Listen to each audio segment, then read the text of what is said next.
Kwame Brown took yet another shot at Stephen A. Smith, and this time over Lonzo Ball. So just for context, this all started when Lonzo went on Trae Young's podcast and he addressed his injuries and his status for the upcoming season, saying that he's probably not going to play, right? So then Stephen A. Smith took the first take and reported that according to his sources, quote unquote, Lonzo Ball was so messed up that he couldn't even get out of the chair, so it was spooky for him. So this is when it first started. Then Lonzo took to his own Instagram and he called out Stephen A. Smith, but in a pretty hearted way, doing some sit-ups on one leg, a few of them, with a smile on his face, saying that Stephen A. Smith needed to quit yapping, that he liked him. Didn't even knew him like that, but he still liked him, but he needs to keep yapping. And then he questioned, who are your sources, bro? This is what he said.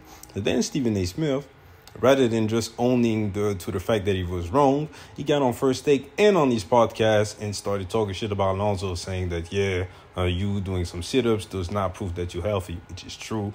But and then he started bringing up the fact that Lonzo missed this many games, that it was spooky for him, that he's in no position to actually make such claims, to go at him, that pretty much he had some rats in his camps, that if he got on TV and said all that stuff, it's because he heard it from somewhere that's in his camp. Like a lot of stuff that was unnecessary. All he had to do is get on TV and say, hey, my sources misled me, I apologize. Just like he said recently on Paul George's podcast that when if he's wrong and proven wrong, he would get on TV and apologize. But hey, I guess this is what happens when you stay on TV for too long. You will put your foot in your mouth for sometimes. So Kwame Brown, he got light of all of it, and we all know that as soon as Stephen A. Smith slips up, who will be right there to call him out and make fun of him? None other than Kwame Brown. So take a listen to what Kwame had to say, and then we're going to come back and react. But before we play the clip, please like the video and subscribe to the channel.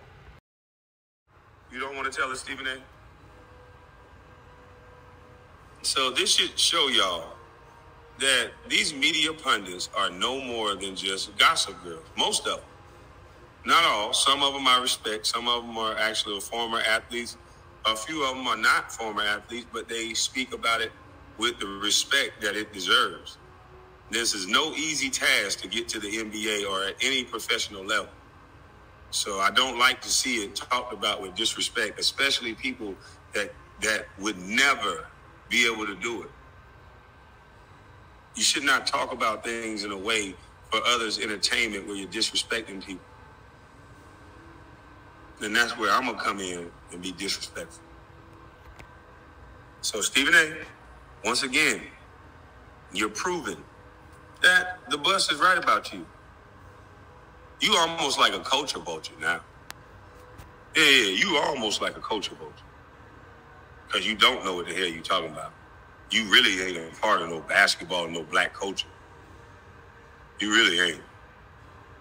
All right, so y'all heard what Kwame had to say, and I gotta say, culture vulture might be hard for Stephen A. Smith.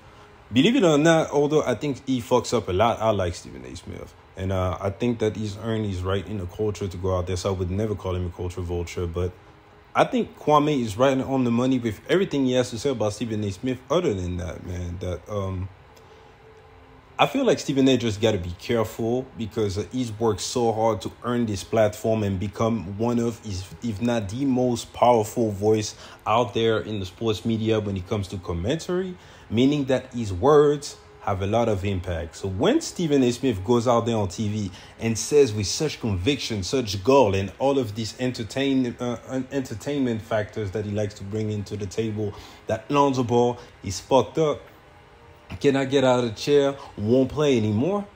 It's some people out there, maybe some executives that look at it and be like, man, so Lonzo really is messed up. And Stephen A. Smith, he heard from his sources in Lonzo's camp that he can't walk. There's some real worries about his knees and everything. So maybe we don't want to give him another shot.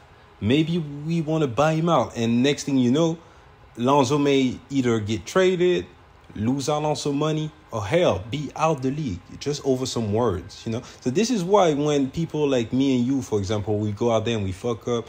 I mean, in theory, we shouldn't fuck up either, but hey, he doesn't really have an impact. But Stephen A. Smith has to be more responsible, in my opinion, with his words because he doesn't realize how much money is lost to some people. he probably make people some money too when he goes out there and sings people's praises. I think he also does that. But when you go out there and speak negative on people, it's one thing. You know, like he has to do his job. But when he goes out there and it's not even accurate, but he still does it and then affects negatively someone's pocket over some stuff that's made up or false, and he can't even apologize for it when he's getting called out for it, it's a problem. So this is where I'm like, yeah, Stephen A. Smith, you're tripping on that one. Anyways, we're going to cut the video right here. Please like the video, subscribe to the channel, and give me your thoughts. Who do you stand with? Stephen A., Kwame, Lonzo, and yeah. Appreciate you guys for checking me out, and I'll see you guys later. Peace.